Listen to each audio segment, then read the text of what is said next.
Colosseum in Rome was built a little after Jesus' lifetime, just a few years later. It could hold somewhere between 50,000 to 80,000 people, which puts it on par with most professional football stadiums. The competitions that were held there ranged from times when they're reportedly they could flood the inside of the Colosseum and have depict naval battles inside the flooded Colosseum. There were trapdoors in the floor. We're familiar, of course, with the gladiators and the competitions that they faced off inside of the walls of the Colosseum. And the Colosseum was organized in terms of seating with the people who were considered sort of the lowest members of society. They were in the nosebleed seats. And then as you got closer to the floor level of the Colosseum, that was where the aristocracy sat and more of the nobility and those kind of folks. And then there was a box that was reserved for the emperor. And this has been depicted in many books and movies, and you probably are familiar with some of these scenes. But the emperor was there basically kind of holding court and overseeing these events, and was in town for probably most of these events.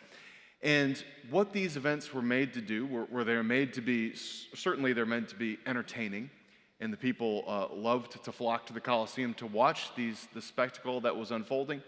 But it was also a moment to convey the power and the importance and the prestige and the do not mess with us of Rome.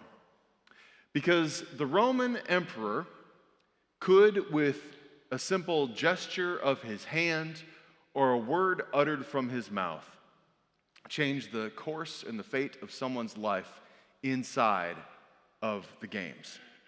A gladiator could receive a nod from the emperor, which would spare his life and grant him his freedom, or another sign or just a word and he could be executed, or anybody else for that matter. Rome was a complicated place. It was a massive empire. It spanned into the ancient Near East, to northern Africa, deep into Europe. You're familiar with Rome. But the idea that the emperor, with all of the might and the military power and the authority of Rome, by uttering a word, could change history is a pretty powerful thing to imagine. During the next few weeks, we're going to be talking about the Christmas story. And following the book that many of you have chosen to participate in the Advent study, we're going to be looking at the story of Jesus' birth, not from the typical pattern that we have done many times before, which is looking at it through the eyes of the different individuals involved in the birth narrative. But instead, we're going to be following what our book does, which is to be talking about the birth of Jesus and the lead up to the birth of Jesus based on geographical locations. And our book began today with the study, begins with the city of Rome. And why Rome? Well, because potentially without Rome, we don't have the story of Jesus' birth. So the story says that just like in the Colosseum, the word was spoken by the emperor, in this case, Emperor Caesar Augustus. And with just a spoken word, it set in motion a chain of events which led to Jesus' birth. In this case, he utters a decree that all the world, which means all of the Roman world or the Roman Empire, should be registered. In other words, there's this massive census that is going to take place. Now, according to our book and according to some scholars, that word might have traveled very slowly. So if a decree was made, it might have taken as long as a year, maybe 2 years even, for everybody within the empire to be aware of this decree.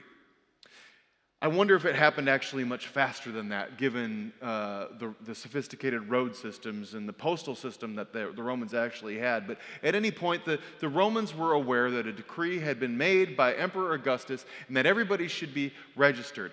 Now, here's what many people don't understand about the registration of a census, is that a census wasn't just taken because, hey, we'd like an accounting of who's all in our empire. I think that and the empire was always expanding and contracting, and the outer edges of the empire would fall, and then they would be expanded again, because the empire was constantly in an act of war. It was constantly about consolidating other smaller kingdoms, bringing them into the fold of the empire, and then expanding the growth of the kingdom or the empire from there. So a census was only really useful if one was trying to do probably something in particular. And that was because war was on the mind of the emperor. You see, a census would be decreed because there needed to be an accounting for how many men would be available for fighting. How many men could be conscripted into the military, and basically the emperor said, if we're going to go on this big military campaign, if we're going to expand the reaches of the empire, we need to know how many soldiers we have available to us. And so beyond the standing army, if you were going to be drafted into the service of the Roman emperor, you needed to be able to be counted. The second reason for that is because we needed to know who was there so we could determine how to tax them. The emperor was determined to tax people according to as much as they could give, and that funded the war machine. And so when a decree is uttered from Emperor Augustus, and that spreads throughout the empire, people are thinking, war is on the horizon. Will I have to go off to fight? Will my son be called up to battle? Will my husband be conscripted? Right? Will I be on the front lines, or will I be able to stay closer to the home front? These are the kinds of things that were being asked. In addition to that, of course, the funding part, the increase probably in taxes is going to mean that things are going to be harder for a while too. And so with just uttering a word of a decree, it puts the hearts and the minds of the people throughout the empire on edge. That also means that everybody within the empire has to go back to their hometown, and that's where they're going to be counted.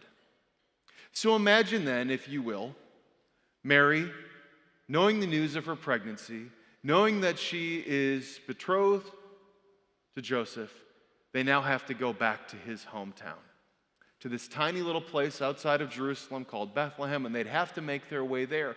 And so it's not just about the inconvenience of travel and, oh, brother, the Caesar has called another census that we must abide by.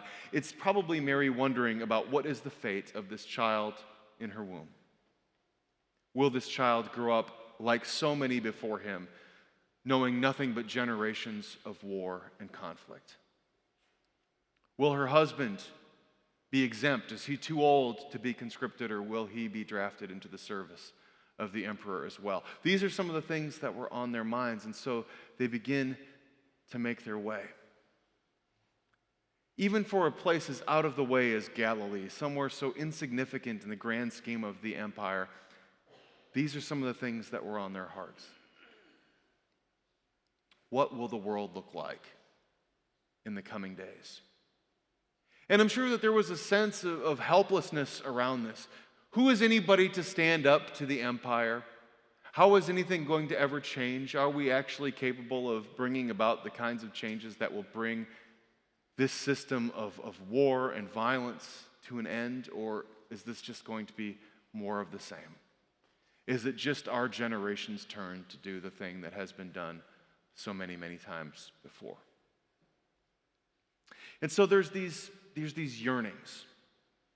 There's these yearnings, I'm sure, that were very much a part of everyone in the empire, but I got to imagine people like the folks in Galilee felt this maybe more acutely than so many others, because this has been their story. They had just had a little over 100 years of peace and prosperity, a break in the ongoing violence and the empires taking over other empires and the clashes of kingdoms that had been so much part of these people's story and common history. And then here we are back again.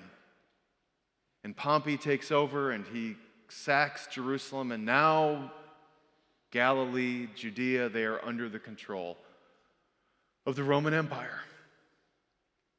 And I imagine that there was a longing for what could be, a longing for so much more. and a longing that I think many of us are acquainted with. It's interesting when you look at polling, and I'm talking about major, well-funded research polling, like the Pew Foundation, there's just so many of the polls that we are familiar with today. When polling is done and they ask people what is most important to them, or to rephrase it just a little bit, what are the things that you most deeply long for? The same answers come up again and again and again.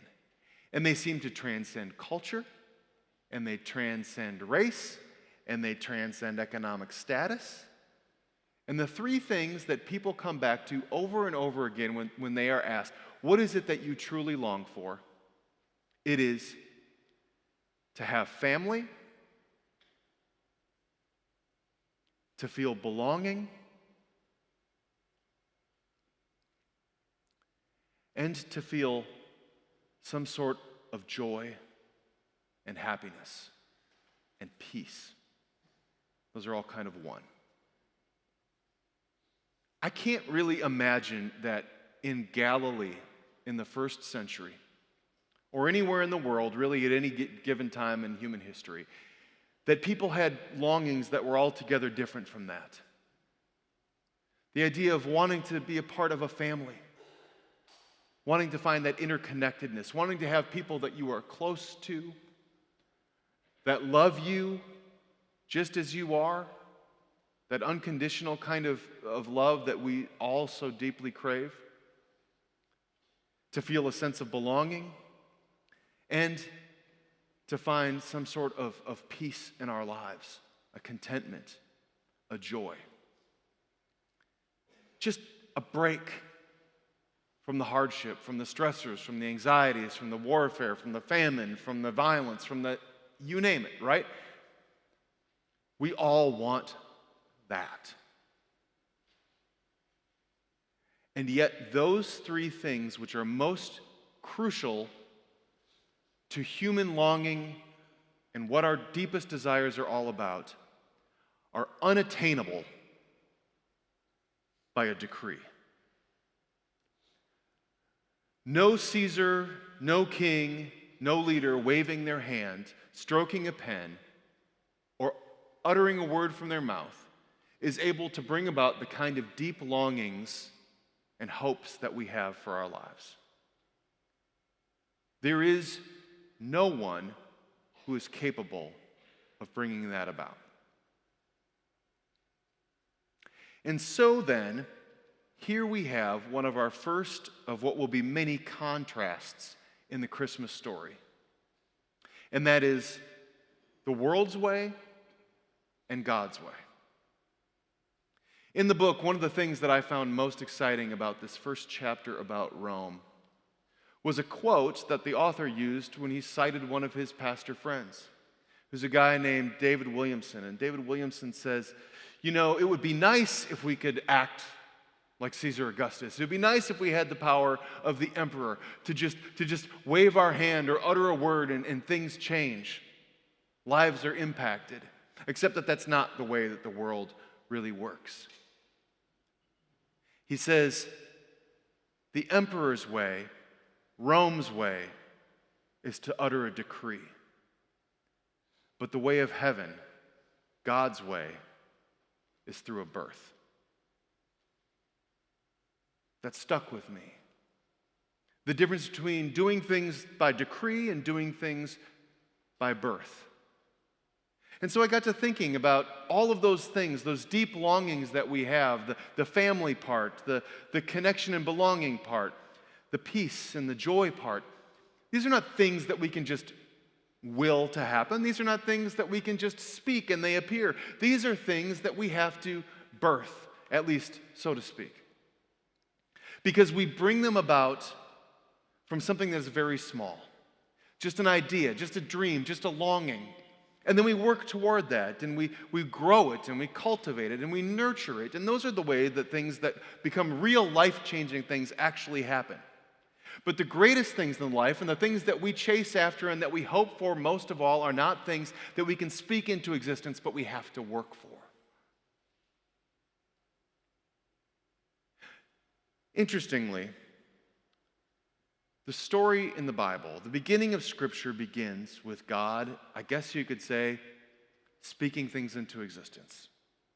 God's decrees. Let there be light. Let there be land separated from the waters. Let there be plants. Let there be animals to roam the earth. And then God says, let there be humankind. But that's when the decrees end. It's as if at that moment God said, no, I'm not going to speak things into existence anymore. I am going to allow humanity, man and woman, to enter into the story with me as co-creators. They will not be able to speak things into existence, but they will be able to birth them into being.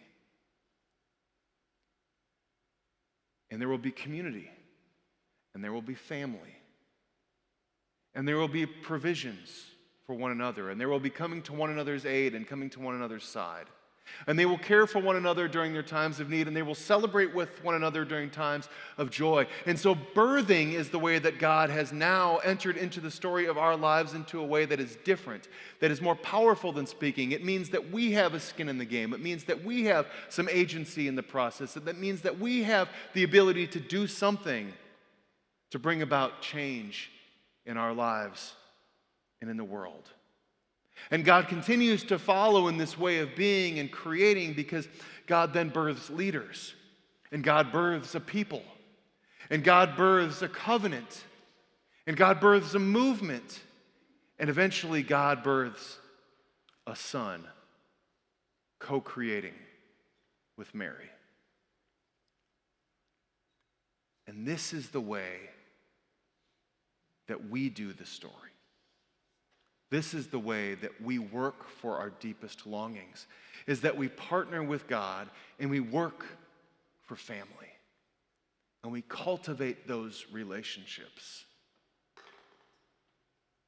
We're all coming off the Thanksgiving holiday where many of you saw your families, and sometimes that went flawlessly and it was beautiful and it was great. And others of you had some of the most challenging days of your fall season because you have been with those people that you love dearly, and you know more than ever, and don't need me to remind you, that relationships within family need nurturing.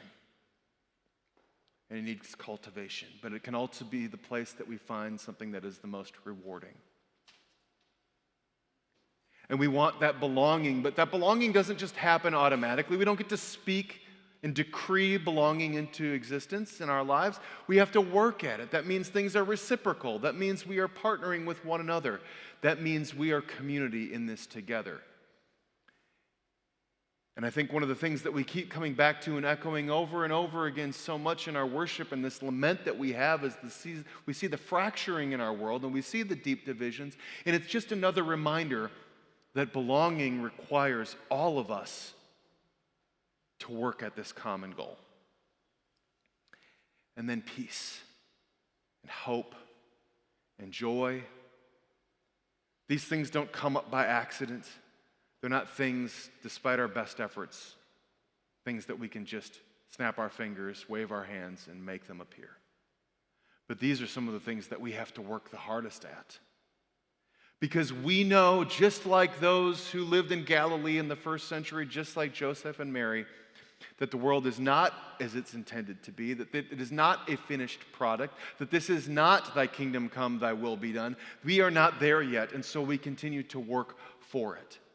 And we can't just sit on our hands and pray for the day that God makes it all better again by decree, because we have now learned once again that this is not the way that God enters into our lives. But God instead births into our lives the story of a man who had come to change the world through his words, through his actions, through his teachings, through his love, through his death, and through his resurrection, so that we can be co-partners in that story, working toward the fulfillment of those deepest longings that we in common share and have always been the case. Faith is what that looks like. And faith isn't proclaimed. Faith is practiced. If you climb up to the top of St. Peter's Basilica in Rome today, on the west side of the Tiber River, you will look down on what has become the seat of Western Christianity. And though we have had many disagreements and many schisms and breaking apart over the years, it's hard to look down upon the majesty of that place and not see what Christianity has been able to do throughout the centuries. But from the top of that dome, as you look east in the distance, you will see the Colosseum. The Colosseum stands, but in ruins. The Colosseum is a place of edicts and proclamations and spoken commands. It's a symbol of the power that was and the greatness that was possible through military might. But the church is what stands and thrives on the other side of town. And visitors flock to there, not to tour ruins, but to worship a living God. And that living God came, not through the ushering of a decree, but through a birth, in the way that God enters our world and into our lives time and time again. As we continue and prepare for Jesus' birth again this year, let's remember that we are not a people of a decree, but we are people that co-create with God, birthing into reality, bringing about through nurturing and cultivation and all kinds of work and practice, the kind of way that God has taught us to live through Jesus Christ. And that when God speaks most clearly and most powerfully, it comes not as a pronouncement, but it comes often in the humblest of ways, and no greater than the birth of Jesus Christ. Let us pray.